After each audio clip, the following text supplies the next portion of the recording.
El escribano Rubén Calero era jefe de una de las tantas áreas del Instituto de Planeamiento y Vivienda del gobierno de Entre Ríos.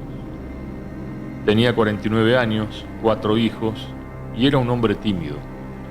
En su barrio se destacaba porque nunca tenía inconvenientes en anotarse para trabajar cuando lo necesitaban para solucionar algún problema. Católico practicante, Calero tenía el estudio notarial en su propio domicilio, en Diamante 247 de Paraná, donde únicamente lo acompañaba una secretaria. Ese organismo que presidía Walter Grant llegó a administrar algo así como $100 millones desde mediados de 1989, cuando se firmó el convenio de construcción de 5.000 viviendas en Entre Ríos como parte del plan firmado entre el gobierno provincial, la Subsecretaría de Viviendas de la Nación y la CGT Regional Paraná. Calero se había preocupado al encontrar ciertas irregularidades en el manejo de los fondos de ese plan nacional.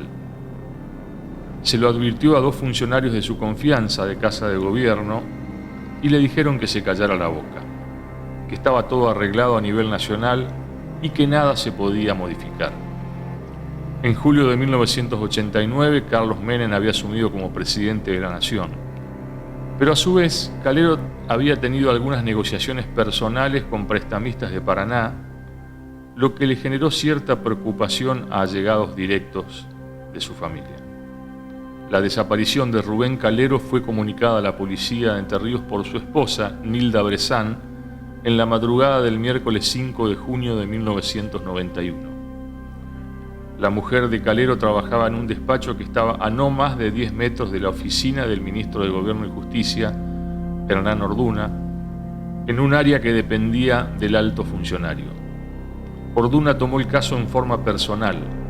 El llanto de la mujer de Calero en esa mañana casi lo quebró.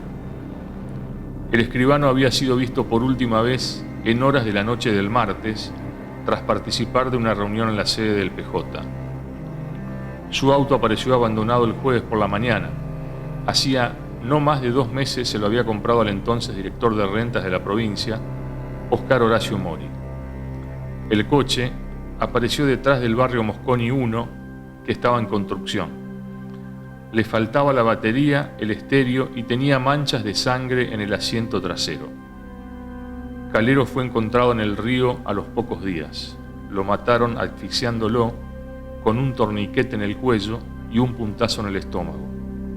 Y los datos que había aportado la testigo, Eva Cristina Duarte, fueron importantes para su hallazgo. Fue esa misma noche cuando encuentran el cadáver, llega la noticia a la redacción y bueno, nos desplazamos hacia Prefectura, que fue hacia donde llevaron el cadáver. Ahí fue el primer reconocimiento, que lo hace precisamente el hermano de Rubén Calero, y después lo trasladan al cementerio municipal. Creo que en esa época todavía no estaba lo que es la morgue de allá de Oro Verde, entonces creo que ahí quedó en depósito para después los posteriores análisis de la división criminalística, ¿no? Las pericias técnicas específicas. Bueno, el juicio comienza con una gran expectativa, porque hablar hoy del caso Calero así aislado, me parece que habría que ponerlo en contexto, ¿no? Porque hace 30 años son, ¿no? 30 años que se cumplen. Habría que ponerlo en contexto para entender un poco la significación de quien no lo vivió. Era 1991, el contexto político es muy importante porque era el fin de la gestión de Jorge Busti. Durante ese año acontecieron infinidad de crímenes y hechos delictivos, todos vinculados con el poder. Se terminaba la gestión del doctor Busti. Y yo siempre recuerdo una frase que me dijo un diputado nacional entrerriano, peronista, pero en ese momento ubicado en el grupo de los 8, que era un grupo disidente. Y conversando sobre el caso Calero, le pregunto, pero al pasar, así de récord, no era el motivo por el cual yo estaba hablando con él, la cuestión del caso Calero, ¿no? Le pregunto, che, ¿qué opinión tenés sobre esto?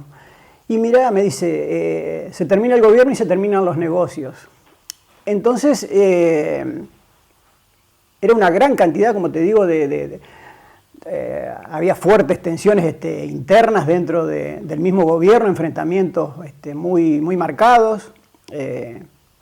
Básicamente uno por el cual estaba atravesado este caso, que fue el ministro Orduna, que era el ministro de Gobierno, digamos que era la figura fuerte al cual el doctor Busti le deslinda la responsabilidad de la investigación o lo que tenía que ver con la policía, y el Ministerio de Bienestar Social, de quien dependía todos los personajes que estaban involucrados en el caso, ¿no?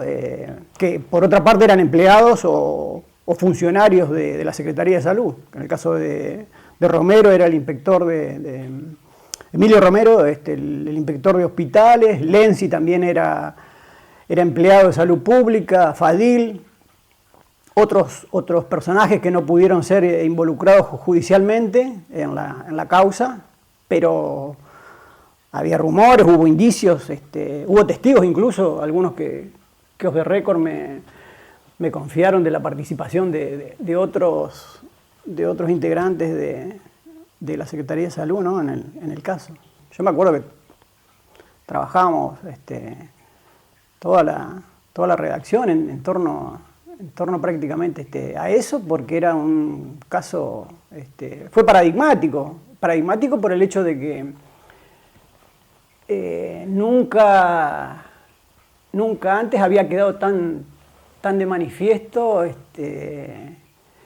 no la corrupción, sino la corrupción con una derivación en un crimen nada más y nada menos, ¿no? De un funcionario. O sea, aclaremos que a quien se mató fue a un al jefe de escrituración del Instituto de la Vivienda, que dicho sea de paso era una de las cajas de recaudación ilegal del gobierno provincial, junto con otras, ¿no?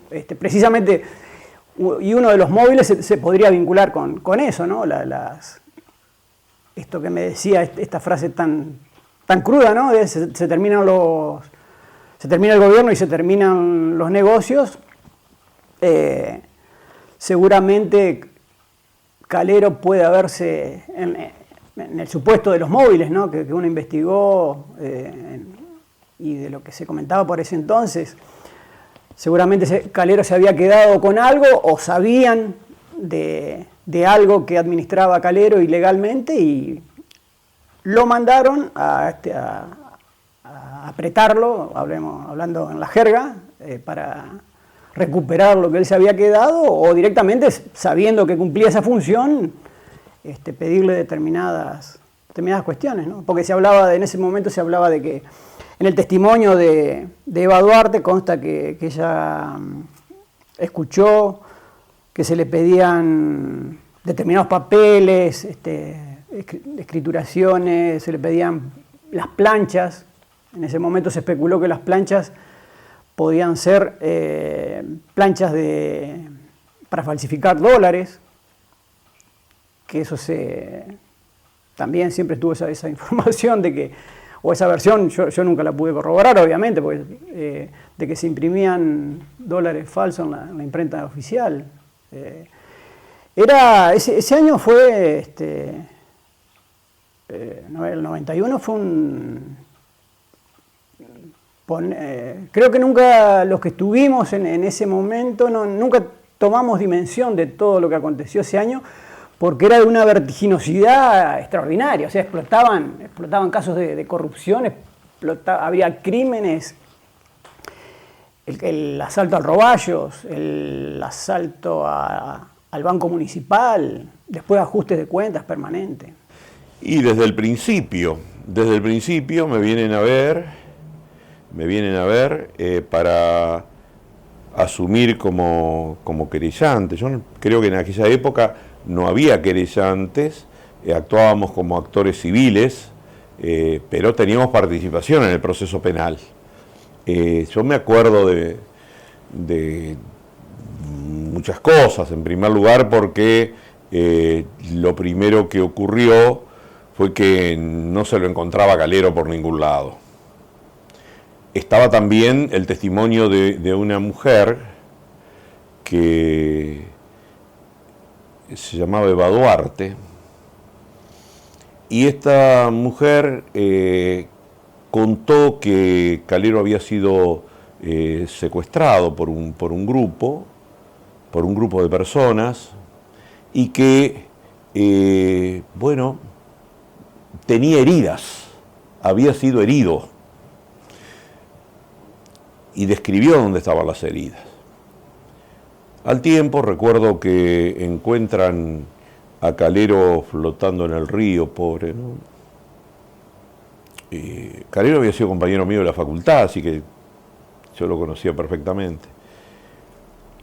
Lo acompañé al hermano a reconocerlo a la morgue, y si bien estaba hinchado como cualquier cuerpo humano que permanece tiempo en el río, resulta que tenía las mismas marcas que había dicho la testigo, esta mujer, que a mí me parecía muy importante que siguiera como testigo. No quería que la imputaran, porque si la imputaban, en fin, hubiese sido el dicho de una coimputada, porque también ella había estado, por lo menos en el momento inicial, y ella dice cómo lo secuestran a Calero.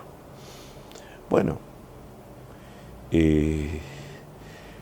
hay un grupo de imputados, primero, fueron condenados, yo creo que uno fue condenado por lo menos, y otro fue absuelto por falta de pruebas y demás, ¿no? Pero lo que sí me acuerdo es que se produce un escandalete, porque Calero venía de una reunión en el Partido Justicialista. A la salida del Partido Justicialista es secuestrado por un grupo. Entonces había una serie de datos que inferían que la situación de Calero fuese por una cuestión política. Estoy absolutamente convencido que no tiene nada que ver la cuestión política, porque después acá en nuestro estudio hicimos una investigación bien profunda, y creo que pudimos desentrañar la situación de Calero. Era mentira lo de los lingotes de oro, era absolutamente falso lo de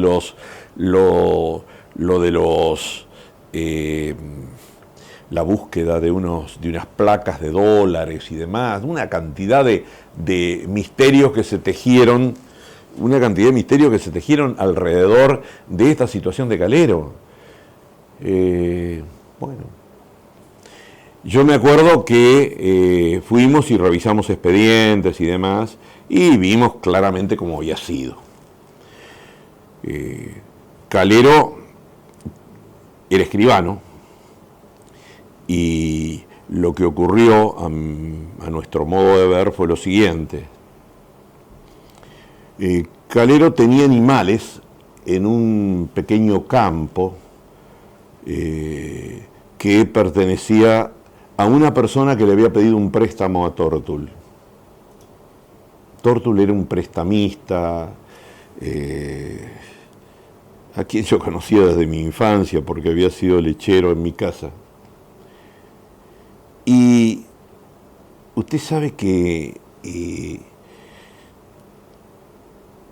le había pedido dinero, y viene a verlo a Calero, esto lo cuenta este señor, cuyo nombre no lo recuerdo, ¿no? Pero está en el expediente, obviamente. Viene y le dice a Calero que le habían ejecutado unos documentos porque no había pagado la deuda. Entonces le plantea a Calero que tiene que sacar los animales porque va a perder el campo. ¿Qué es lo que hacen? Pagan el juicio ejecutivo, levantan el embargo, E inmediatamente Calero le compra a este señor el pedacito de campo, la fracción de campo esa, que era una fracción pequeña. Pero lo dejan a Tortul sin la garantía. Todo absolutamente legal. Desde el punto de vista formal, absolutamente legal. Claro que Tortul se queda con otros documentos también, los que no puede ejecutar porque no tiene la garantía. Como yo conocía el procedimiento de la gente que prestaba dinero, de los prestamistas que se quedaban con una cantidad de documentos y después ejecutaban con uno o dos para no gastar en el sellado, para no tener los gastos del juicio, pero con eso lograban la cobertura de su crédito, ¿no? Entonces, como conocía que eso se hacía, yo me di cuenta de eso. Cuando se lo expliqué al juez, me dijo, no, acá no hay nada, acá está esto, está absolutamente, es legal, sí, es legal, pero acá lo han desapoderado de su garantía y Tortul se quedó sin garantía. Y Tortul lo manda a apretar a Calero. Y ahí se les va la mano, no sé qué, pero lo cierto es que lo matan a Calero. Lo mata el grupo este. Muy bien. Así fue. Entonces, cuando aparece, ese fue el móvil. Es mentira lo otro. Es más, hubo un testigo, un pibe que trabajaba en un taller mecánico que escuchó la conversación de que lo habían ido a prestar a Calero para que se haga cargo de esa deuda que él había en definitiva dejado en el aire, porque por supuesto cuando vamos al juicio oral yo lo interrogo a Tortul muy fuerte, lo interrogo por todos lados. Fue un interrogatorio que lo preparamos muy bien en el estudio acá, ¿no? Sin embargo, Tortul se mantuvo y dijo, no, yo lo que me debía este señor ya está pago. Y es cierto, estaba pago lo que había sido ejecutado de la deuda. ¿Qué hicieron con los otros documentos? Los habrán roto, no sé. Pero evidentemente esa no era la deuda total. Porque, vuelvo a repetir, ejecuta la deuda mediante un juicio ejecutivo, le cancelan la deuda, pagan todo, liberan el bien e inmediatamente el bien pasa a nombre de Calero. Y ahí vino la cuestión. Mirá, te puedo decir que me acuerdo de cómo comenzó, porque como estuve prácticamente en las preliminares de la investigación, todo empezó con la denuncia que hizo la Eva Duarte y con lo que ella aseguraba que era lo que había sucedido. Y nosotros empezamos a acompañar la investigación y a ver de qué se trataba con José. Él me iba explicando, yo iba aprendiendo y además siempre fui una persona ¿cómo te puedo decir? Una persona de riesgo. Es decir, yo resolví que iba a estar y iba a hacer todo lo que tenía que hacer, como fuere, pero lo iba a hacer. Y así fue como comenzamos la investigación con los testimoniales de la Eva Duarte, que era la única persona presencial de todo lo que supuestamente había ocurrido, que es la noche de la reunión en el Partido Peronista en calle 9 de Julio, donde estaba Calero y donde estaba la Eva Duarte, donde supuestamente Calero sale de la casa del partido, comienza a caminar por la calle y la Eva iba a caminar. Es decir, él arranca para volver aparentemente a su casa y la ve a la Eva Duarte. Entonces le dice que él la va a llevar a su casa. Cuando la sube al auto, indica unas calles por las que supuestamente circularon, hasta que en la intersección, llegando casi a Patagonia, por ahí, 25 de julio, Patagonia más o menos, creo, sí, porque a ver cómo eran las manos en aquel tiempo que ha cambiado tanto todo, lo intercepta otro vehículo donde los llevan a ella y a él, ¿no es cierto?, en ese otro vehículo, y ella asegura que allí estaban el Chiro Lenzi, el gitano Romero y Jorge Fadil, el turco Fadil. Ahí los llevan un poco el trayecto, después la abandonan a ella y ahí es donde él desaparece. Pero ella cuenta, por ejemplo, que fueron para Bajada Grande, donde ella además afirmaba que a Calero lo habían venido a buscar en una lancha por la zona de la Portland y que con esa lancha ella la vio que se perdía para el lado de Santa Fe, para el lado de las islas por lo menos. Y así fue como comenzó toda esta historia. Luego otros testigos no había, otras personas que dijeron otra cosa tampoco. Hubo alternativas de las vidas privadas que lamentablemente se ventilan en situaciones como esta, porque Calero trabajaba en el Instituto de la Vivienda y bueno, se abrieron los cajones de sus escritorios, se encontraron cosas como ser de la vida privada de él, que también se difundió, y lo que a mí siempre me ha parecido bastante de mal gusto, porque una cosa son los hechos criminosos o delictuales, y otra es la vida privada de la gente. Y así fue todo, 2 años de prisión, y cuando se hizo la reconstrucción del hecho, que la Eva Duarte era la que conducía la investigación en ese momento, porque era la testigo principal, única además. Y ella iba indicando, pasó esto, acá fue así, acá fue de este modo. Y cuando llegamos a la zona donde supuestamente los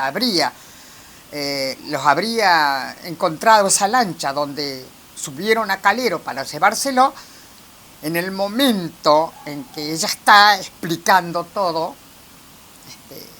se le pregunta a ella, nosotros convinimos con José, que una persona bajara hacia la costa del río, porque era una zona bastante alta y después venía un pedazo de tierra y después recién el río, que se ubicara ahí porque se ambientó con las circunstancias exactamente iguales, hasta del clima que hubo, hasta esa suerte del mismo día del hecho, que era en invierno. Y la luz de un poste que pertenecía al alumbrado que en aquel tiempo tenía la fábrica de Portland, que era mucho mejor que lo que hay ahora, por supuesto, creo, o no sé, porque habían hecho un country, hizo que nosotros intentáramos ver que efectivamente ella, porque decía, ahí estaba el Chiro Lenzi, ahí estaba parado, ahí yo lo vi cuando ahí él ayudó para subirlo a Calero en la lancha. Entonces nosotros quisimos colocar una persona en el lugar donde supuestamente estaba el Chiro Lenzi para ayudar a cargar a Calero en la lancha, y en forma intempestiva se le pregunta: señora Eva, ¿usted puede describir la persona que está parada ahí? Ella se da vuelta y dice: ¿cómo la voy a describir si está todo oscuro y no veo nada?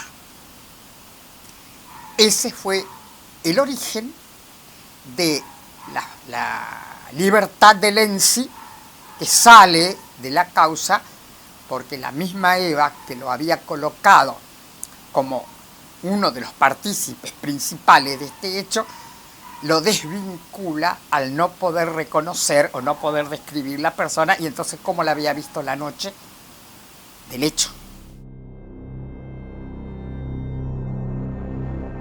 El crimen de Calero no solo produjo una conmoción social en Paraná y buena parte de la provincia, sino que significó un fuerte golpe para el oficialismo gobernante, liderado por Jorge Busti. Cuando se conoció el hecho y la participación directa en el crimen de hombres históricamente ligados al partido gobernante, faltaba poco más de 3 meses para las elecciones generales de fines del 91, en que triunfara la fórmula Mario Moyne-Hernán Orduna. Con el avance de la causa, El primero de los participantes directos del secuestro en ser allanado fue el gitano Eduardo Emilio Romero, que era jefe de inspectores de salud cuando el titular del área era el médico Miguel Torralday. Romero puso como abogado a Alberto Talagano, rector de la Universidad de Buenos Aires en la última parte del gobierno de Isabel Perón. El letrado, que era un nazi confeso, recibió el llamado en su estudio jurídico de Capital Federal y no dudó en hacerse cargo. Apenas los policías salieron de la casa de Romero, se dirigieron a la vivienda de Luis Chiro Lenzi, ubicada en Vicente del Castillo 310. Finalmente llegaron a la vivienda de Jorge Fadil. Estos dos últimos también dependían de salud de la provincia. En la casa de Fadil fue secuestrada una lancha y un jeep que pertenecían al funcionario Torralday, quien no se encontraba en el país al momento del secuestro de Calero. Había viajado a Estados Unidos, invitado por la Organización Panamericana de Salud, y Busti le ordenó que retornara en forma urgente. La lancha encontrada en la vivienda de Fadil no tenía rastros de rocío ni de polvo, sino señas claras de haber sido recientemente lavada.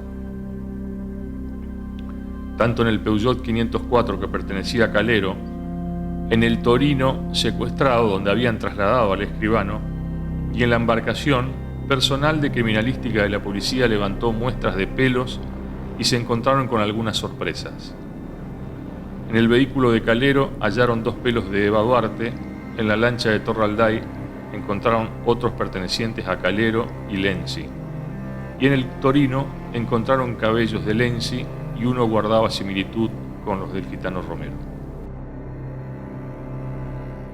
Digo esto porque es un tema que ha pasado muchísimo tiempo, se quiso vincular a Calero con un tema de unas placas para falsificación de dólares, una cantidad de cosas que de ninguna manera. Lo que hizo Calero fue ir pagar y claro, le compró el campo a este otro señor, que era una pequeña fracción. Bueno, intervinieron muchísimo los hermanos en el juicio y estábamos en el juicio y no había manera, yo no le encontraba, no encontrábamos cómo cerrar la imputación hasta que se produce una contradicción entre lo que dice la Eva Duarte, ¿no? La testigo esta, y el abogado de los imputados, que era el doctor Talagano, pide en ese momento que se la separe, que quede incomunicada y que sea un careo con una persona. Se hizo un careo con una persona, con una compañera de Calero de la Casa de Gobierno. Él trabajaba, creo que en el Instituto de la Vivienda, no me acuerdo bien, pero trabajaba en Casa de Gobierno. Y tiene el careo con esta mujer. Y entonces resulta que Eva Duarte había mentido en el juicio. Había mentido y la declaración de esta compañera de Calero había quedado sin sustento, había quedado como una mentirosa. Y entonces esta mujer le dice a Eva Duarte, en un careo. Mire, fue uno de los careos más extraordinarios que vi en mi vida. Yo estaba sentado, nunca me voy a olvidar. Se produjo una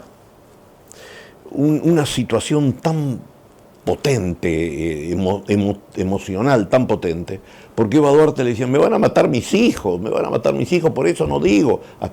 Y ahí es cuando se quiebra Eva Duarte, y yo lo miro a Alfieri, que estaba sentado, nosotros, acá estaba la baranda, y yo estaba prácticamente contra la baranda, y acá estaba Alfieri, y yo lo veo, y a Guillermo Alfieri se le caían lágrimas de los ojos. Fue un momento de tremenda potencia emotiva. Les contaba que fue uno de los careos más potentes que conocí en mi vida de abogado. Y eso que he tenido varios juicios con careos, ¿no? Pero este fue un careo extraordinario. Un careo que decidió prácticamente la suerte del juicio. porque quedó perfectamente claro, la mujer, Eva Duarte, terminó contando bien, concretamente, cómo fue, cómo había sido que lo habían levantado a Calero. Ella iba con Calero. Y vino otro auto, cómo lo habían levantado, cómo lo habían llevado a la zona de la fábrica de Portland, y cómo se había producido la muerte de Calero. Y bueno, así que ese momento fue el momento crucial del juicio. No recuerdo el nombre de la compañera de Calero tampoco, pero está en el expediente, y fue una señora que tuvo un comportamiento cívico realmente admirable, porque frente a una negación de una conversación que ella había tenido con Eva Duarte, ella mantuvo la posición de una manera muy firme, y Eva Duarte finalmente se quebró y contó cómo había sido el juicio. Bueno, ahí se terminó prácticamente la cuestión del juicio. Unos fueron condenados, otros fueron absueltos, porque la prueba no había sido suficiente para acreditar su presencia en el lugar, según el tribunal, y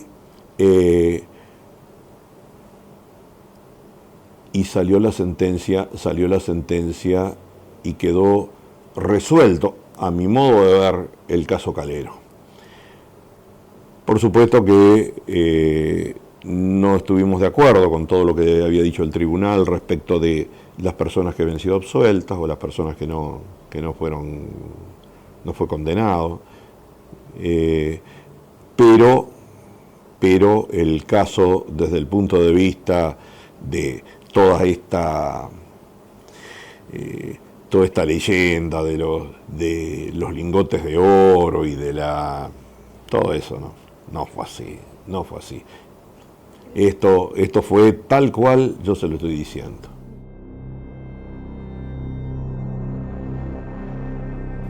En el escenario investigativo también apareció la figura del excomisario Carlos Ramón Bala, a quien la testigo Eva Duarte se indicó como un partícipe clave del secuestro y el crimen del escribano Calero.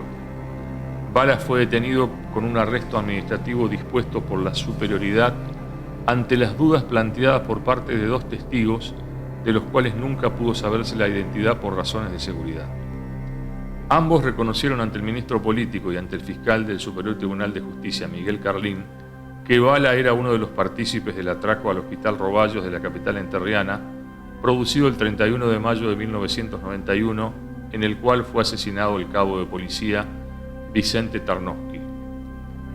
5 días después, la ciudad se volvería a conmocionar con el secuestro del escribano Rubén Calero. Pero Bala se fugó a las pocas horas de ser detenido de la sede del casino de oficiales de la policía y con la ayuda de otro comisario conocido, Héctor Pitín Almada, en la madrugada del 7 de noviembre de 1991. Al año siguiente se llevó a juicio a los 3 imputados que había, y el único condenado a reclusión perpetua fue el gitano Romero.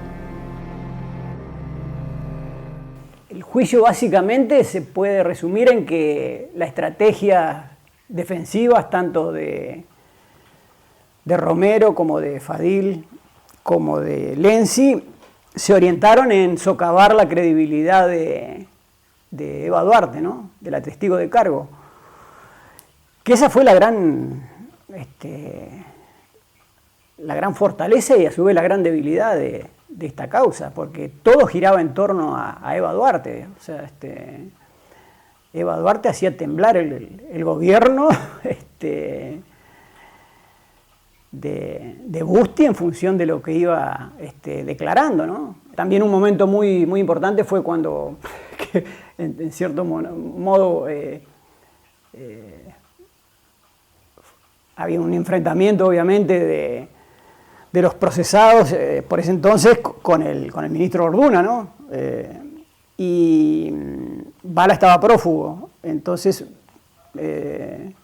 yo en su momento fui citado a declarar porque en cierto modo había adelantado lo que iba a ser la sentencia, que después finalmente fue así, fue como yo había como lo adelantamos en análisis. Y entonces el defensor de de Romero. Yo estaba como testigo en ese momento, sentado en el banquillo, y no sé, obviamente chicanas por el lado de Otalagano respecto a lo que yo había escrito, qué sé yo, bueno, cosas propias que él tenía que decir como defensor y yo como periodista. Y entonces yo en un momento le digo a Otalagano que en vez de molestarse con un humilde periodista para citarlo a declarar, ¿por qué no se preocupa en citar a declarar al responsable de la búsqueda de Bala, que estaba prófugo? ¿Y usted quién considera que es? Y bueno, el jefe de policía y el ministro de gobierno. Y en ese momento Otalagano le pidió al tribunal que lo citaran a declarar a Orduna, y eso fue un acontecimiento político. Imagínate, tuvo que ir a declarar el ministro de gobierno. No aportó absolutamente nada para la causa. El contexto político tuvo que ver porque hubo una... se pretendían aprovechar las situaciones, como desde la oposición se decía, bueno, no, y desde los sectores más altos de la oposición se decía, no, esto es una interna del justicialismo, esto es un problema entre peronistas y demás. No, este fue un caso criminal, concreto, fue una extorsión, un apriete por una cuestión de una deuda que llegó a este extremo. Pero lo otro no existió. Ahora hubo muchísimo, porque claro, cuando aparece el dato de que había planchas de dólares para falsificar dólares, cuando sale que había cuestiones vinculadas con inteligencia, mire, había una cantidad de gente que no tenía la menor idea de lo que era la investigación y el derecho penal, la menor idea. Gente que no conocía, que no tenía tampoco idea de cómo funcionaban los prestamistas en cuanto a la ejecución de sus deudas. Jamás un prestamista de los habituales, o usureros, como se lo llamaba en aquel momento, y como se le sigue llamando ahora, pero bueno, ahora están un poco más institucionalizados. Antes la cuestión era un poco más burda. Jamás ejecutaba y pagaba el sellado por la totalidad de la deuda. Siempre lo hacían con ejecuciones menores, embargaban, quedaba resuelta la cuestión y después arreglaban o seguían ejecutando con la garantía ya de ese embargo. Acá, en este caso, le sacaron la garantía y se la sacaron por derecha, porque fueron y pagaron. Usted me reclama esto, si lo hace, aquí está. ¿Y qué hizo después? En el mismo momento del pago, hace el levantamiento del embargo y ponen el certificado para hacer la compraventa de ese terreno o de ese predio o pequeña fracción de terreno. El lunes 21 de febrero de 1994 sonó temprano el teléfono en el despacho del jefe de policía de Mario Moine, quien había asumido el 11 de diciembre de 1991. El comisario inspector Humberto Kutter levantó el tubo y escuchó la voz de uno de sus subordinados que lo llamaba desde la localidad bonaerense de Merlo, donde hacía más de un mes que estaba comisionado. Fue para comunicarle que había sido detenido el policía Carlos Bala, prófugo de la justicia desde noviembre del 91. Bala, como buen bochófilo, había logrado confeccionar una revista sobre las actividades de la población y la vendía entre los deportistas. De esta manera conseguía algunos pesos para sobrevivir. Había cambiado su fisonomía, tenía barba y bigotes. Los 3 hijos cursaban estudios en Morón, anotados con el apellido de Bala. Antes de convocar a su familia, el ex oficial había trabajado de peón albañil y de panadero en un instituto neuropsiquiátrico de la provincia de Buenos Aires. Bala llegó a Paraná y fue indagado por el juez Raúl Erzovich durante más de 2 horas. Rechazó todo tipo de acusación, cuestionó a la testigo Eva Duarte y se declaró inocente. Esa misma noche, el ex policía fue trasladado. Lo derivaron a la unidad penal de máxima seguridad ubicada en Gualeguaychú. El semanario Análisis fue el primer medio periodístico que lo entrevistó en su condición de detenido. El periodista Carlos Matioda pudo ingresar con un grabador que tuvo que mantener escondido entre sus piernas, debajo de la mesa de la sala de visitas, pero igual registró su voz ante la atenta mirada de los guardiacárceles. Fue trasladado a la unidad penal de Gualeguaychú, que es la de máxima seguridad, y bueno, estaba obviamente estaba incomunicado. Entonces, con el abogado defensor de Carlos Bala en ese momento, bueno, a quien yo conocía y conocía a algunos de sus hijos por otras circunstancias, yo era muy joven en esa época, han pasado por lo menos 25 años, fue en el año 91, bueno, 30. Bueno, accedí a llegar a acompañarlo a la unidad penal de Gualeguaychú, simulando un poco mi identidad, más que mi identidad, mi función. Yo era estudiante de comunicación social en esa época y bueno, me presenté como el asistente del doctor y estudiante de Derecho.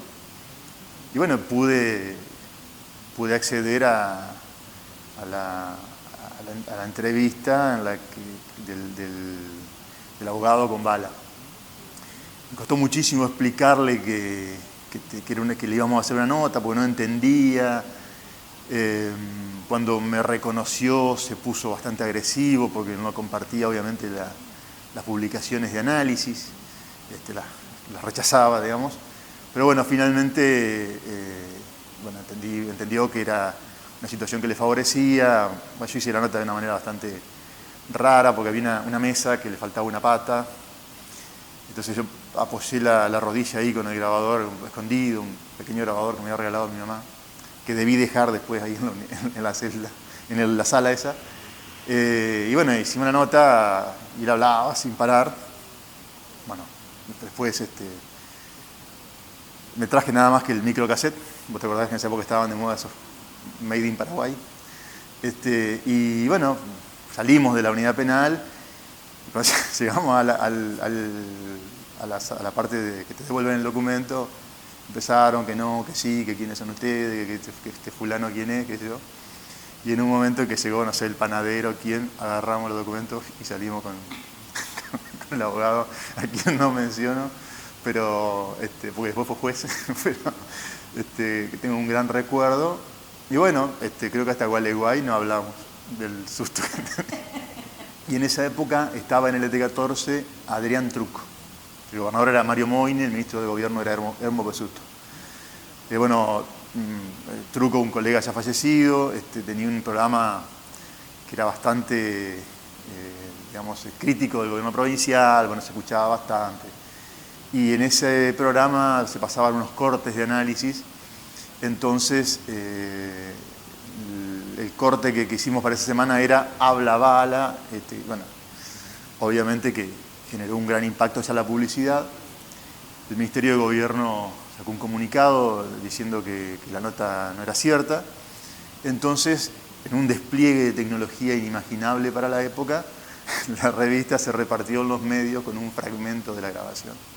O sea, con un cassette, de esos que se rebobinaban con la virome, con un fragmento de la grabación. Bueno, después hubo un montón de consecuencias en la unidad penal, en la guardia. Sinceramente, no sé si lo volvería a hacer ahora con estos años que tengo, pero en ese momento fue un impacto periodístico. Y también en mi casa teníamos teléfono, el 27 13 67, y me acuerdo que mi mamá tuvo 2 o 3 semanas que estaba muy apenada porque llamaban por teléfono, estábamos en la guía, ¿no? Entonces los amigos de Bala o no sé quién llamaban por teléfono para decirnos algunas cosas. Carlos Bala llegó a juicio en marzo de 1996. Lo hizo acompañado por su abogado Julio Rodríguez Cisnes, quien el día de su alegato defensivo se tomó exactamente 7 horas corridas para argumentar. pero no terminó de convencer a los integrantes del tribunal y menos al fiscal Jorge Beades. ¿En qué momento de la vida me encuentra ese caso? 1994. Yo tenía 32 años. Tengo 58, hace 26 años. Yo lo conozco a Carlos Bala en la unidad penal. Él ya estaba detenido, porque el homicidio de Calero se produjo en 1991. Primero, la desaparición o el secuestro de él, creo que fue en junio del 91, pero la detención de él es posterior y el juicio de él recién comienza a principios del año 1996.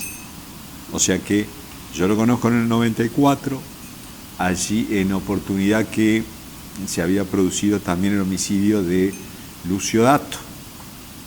Entonces yo era actor civil de la viuda de Lucio, y entonces, bueno, en oportunidad de esa investigación y de ir a la unidad penal, ahí yo ejercía la profesión, hacía derecho penal en esa época, y ahí lo conocí a Carlos Bala.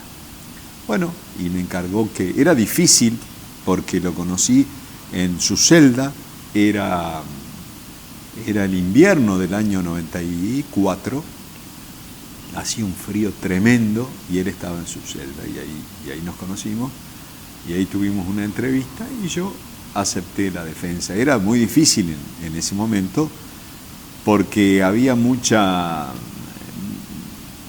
opinión pública que se había volcado a ya considerarlo autor del hecho sin juicio. Entonces era difícil aceptar el caso, pero bueno, yo lo acepté. Después, ¿qué pasó? Bueno, él estaba detenido, yo empecé a trabajarlo al caso, pedí la extinción pedí primero su libertad porque había transcurrido un tiempo, más de 2 años, sin que se realice el proceso. Y según la Convención Americana de Derechos Humanos, el plazo razonable para llevar adelante un proceso era, y con una persona detenida, ¿no?, privada de su libertad, eran 2 años. Así que pedí que el proceso se realizara, el juicio se realizara con Bala en libertad. Pero esa petición se rechazó.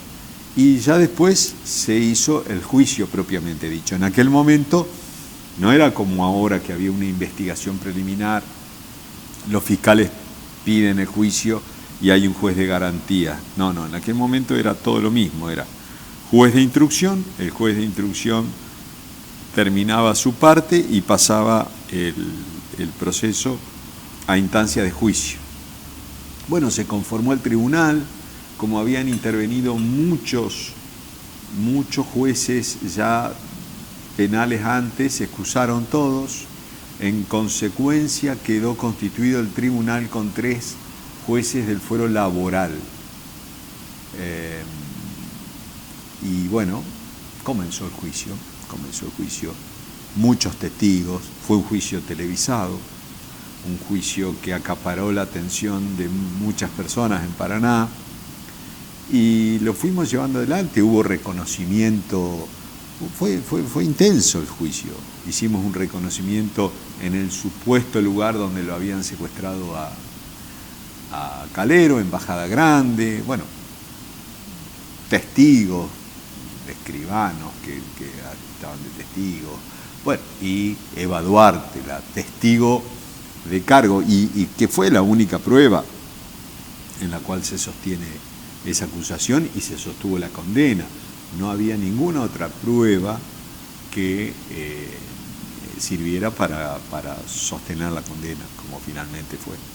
Ya era otra situación, me acuerdo que Canal 11 lo transmitió en directo, hubo muchos medios cubriendo, entonces como que ya no lo tengo tan fresco, digamos, como que no era tan exclusivo, digamos. Yo siempre pensé, y no he encontrado ningún elemento, tampoco me he puesto a buscarlo, ¿no?, pero no he encontrado ningún elemento como para cambiar de opinión, que era una situación generada por un grupo de personas que eran mano de obra desocupada, digamos, de otra época del país, con digamos, metodologías de apriete, de extorsión, de agresividad, que idearon un robo y se les complicó. Y bueno,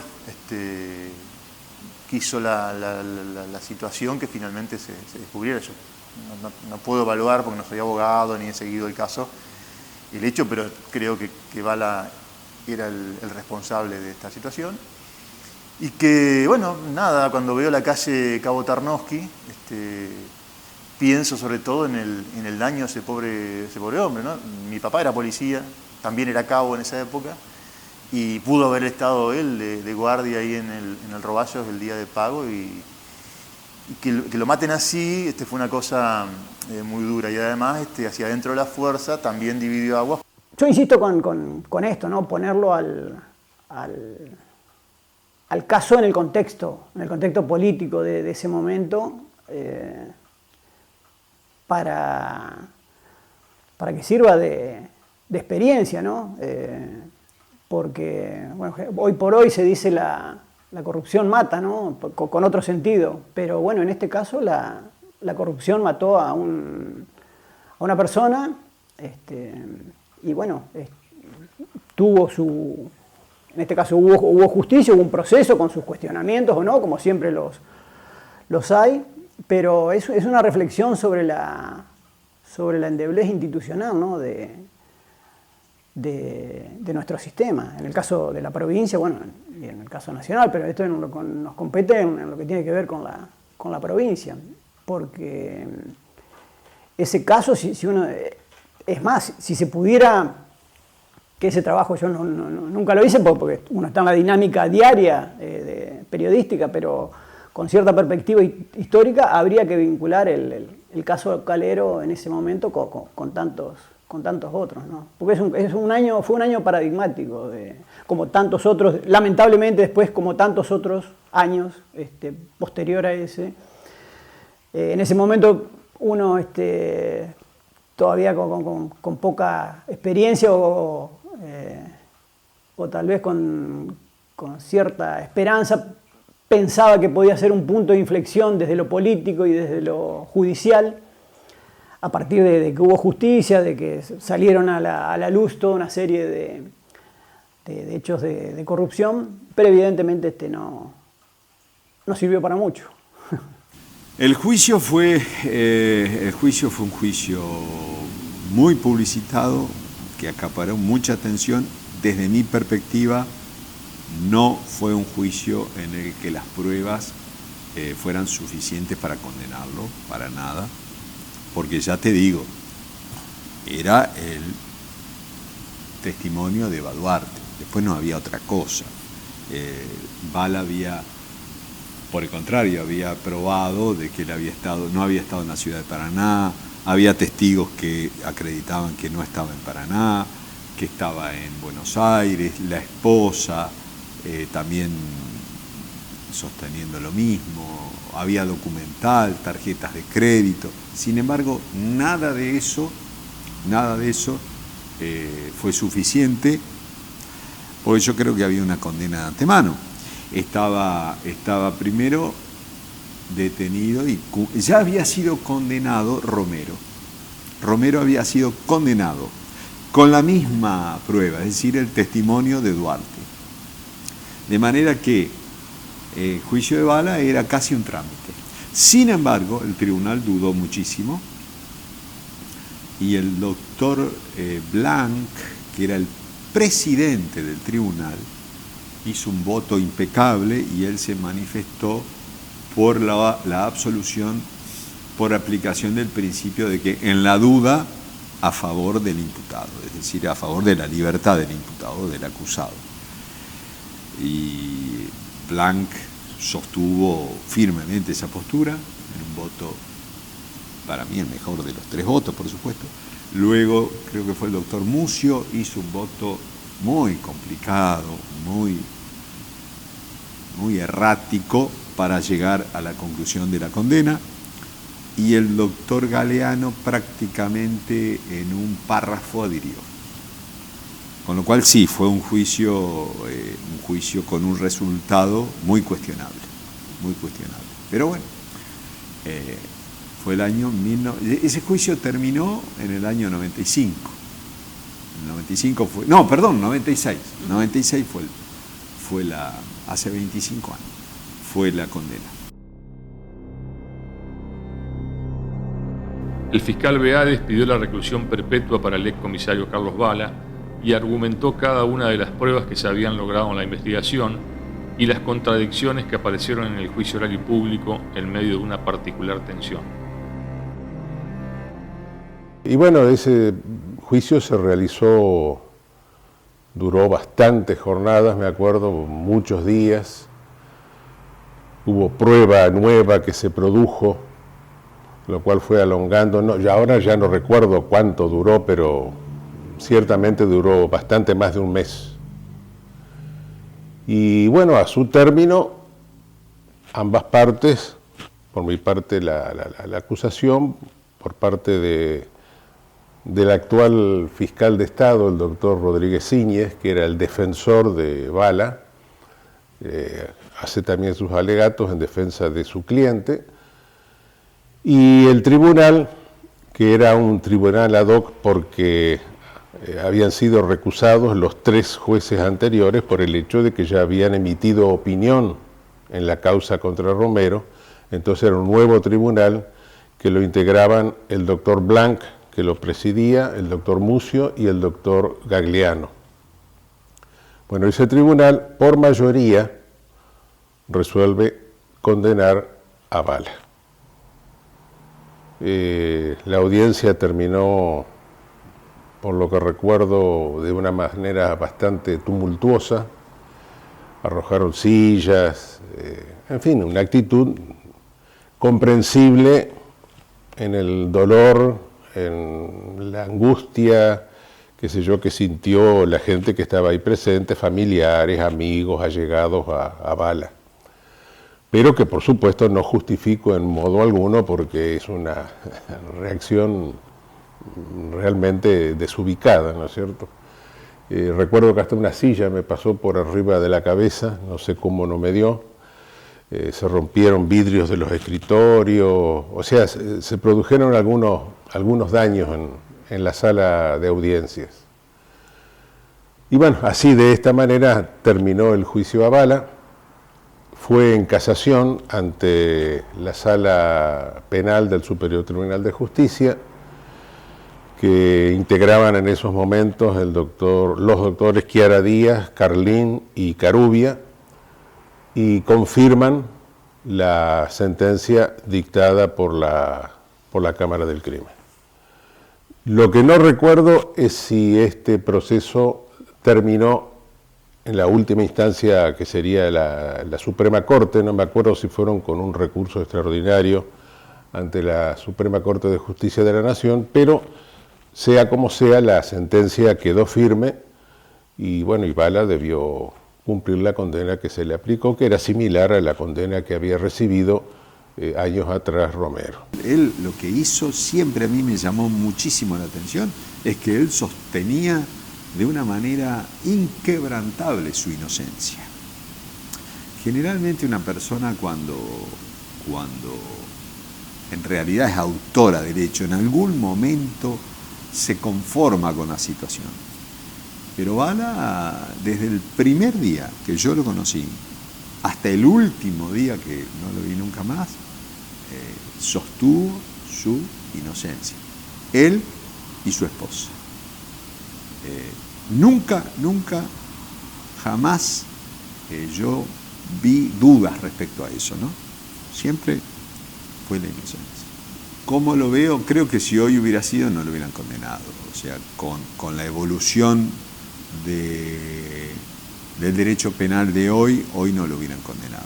Yo creo que no deberían haberlo condenado por las razones que sostuvo el voto del presidente, que fue Blanc, doctor Blanc, que era el voto. Pero ya te digo, había una condena anterior, entonces el Poder Judicial estaba casi que determinado a condenarlo. porque de lo contrario tendrían que haber admitido que Romero estaba mal condenado. Entonces, en ese sentido yo creo que fue una línea digamos, interna, no una línea política, sino una determinación del fuero penal, según la composición de aquel momento, ¿no? No eran los jueces que están hoy. Creo que ninguno de los que está hoy pertenece a esa generación de jueces. Pero la línea fue: confirmemos este fallo, porque de lo contrario nos contradecimos en que Romero está detenido, cumpliendo una condena, había sido condenado en base a esa prueba, y además Bala ya llevaba mucho tiempo en prisión preventiva por ese mismo hecho. Entonces es como que se necesitaba confirmar esa línea de acción. Esa es mi opinión. Y sigo pensando exactamente igual que lo que pensé cuando terminó ese juicio. Y por eso hubo una reacción bastante fuerte de las personas que estaban ahí, de las que siguieron el juicio. Hubo muchas contradicciones. La testigo Eva Duarte incurrió en cientos de contradicciones. Es más, llegó un momento que estaba tan confusa ella, que dice: yo quiero decir algo. Yo tenía un hijo de Calero. Eso fue lo que dijo. Entonces yo le imputé falso testimonio y pedí que se haga una prueba. Se paró el juicio, se hizo la prueba y mintió. Ella mintió. Entonces le pedí falso testimonio. Después el tribunal me dice que no era falso testimonio, porque en realidad ella pensó que tenía o creyó que tenía un hijo de Calero. Realmente una interpretación muy forzada. Pero la cuestión es que ella mintió en pleno juicio, le mintió al tribunal descaradamente. El testimonio fundamental era el testimonio incriminatorio de Eva Duarte. Ella fue testigo clave en este juicio. Ahora, los demás elementos que ponderé, no sé, tendría que ver los borradores, si es que en alguna parte quedaron, porque a más de 25 años, sinceramente, ya no los tengo presentes. No, nada en particular, que el tribunal fue muy amplio en cuanto a admitir la producción de nueva prueba. Se hicieron inspecciones oculares, recuerdo, a distintos sitios para satisfacer los requerimientos fundamentalmente de la defensa. Así que no, digamos, en cuanto al desarrollo del juicio, creo que todo se fue dando muy normalmente. Recuerdo, sí, muy tenso el careo que hubo entre Bala y la testigo de cargo. Bala se mantuvo siempre en la tesitura de que él no había tenido ninguna participación en el hecho, y bueno, la testigo afirmaba precisamente todo lo contrario. Así que fue una situación bastante tensa, no digo violenta, pero sí tensa. Y bueno, pasó lo que pasa en la mayoría de los careos cuando las partes no se ponen de acuerdo. El tribunal siempre, recuerdo, invitaba, cuando se hacía un careo, a que se trataran de poner de acuerdo en los puntos en que no coincidían. Y bueno, rara vez se ponían de acuerdo. Acá en este caso, menos que menos, cada uno se mantuvo en sus 13 y listo. El tribunal argumentó la condena a reclusión perpetua de Bala a través del voto del camarista Juan Mucio, secundado por los doctores Blanc y Gagliano. La lectura de la sentencia generó una fuerte reacción de allegados a Bala, quienes arrojaron sillas contra el fiscal y los miembros del tribunal, por lo cual terminó desalojada la sala. Nada más que fue uno de los hechos realmente más desagradables en los que me tocó intervenir, y en los que quedé siempre convencido, que no recuerdo si lo dije, inclusive en los alegatos en aquel momento, quedé convencido de que nunca se había llegado al fondo de la verdad. Vale decir, cuando a una persona la secuestran, la torturan, la matan, la hacen desaparecer, como se pretendió hacer desaparecer el cuerpo de Calero arrojándolo al río, cuando se actúa sobre un ser humano de esa manera, siempre es por algo. Siempre es por algo. Y ese algo nunca se llegó a determinar. El móvil no se conoció, ni tampoco si hubiera habido, que creo que puede haber habido, quién fue él o los autores intelectuales, los que a lo mejor ordenaron que se eliminase a Calero, y bueno, nunca se llegó a determinar quiénes eran. Por eso yo pienso que esa causa, de alguna manera, quedó inconclusa.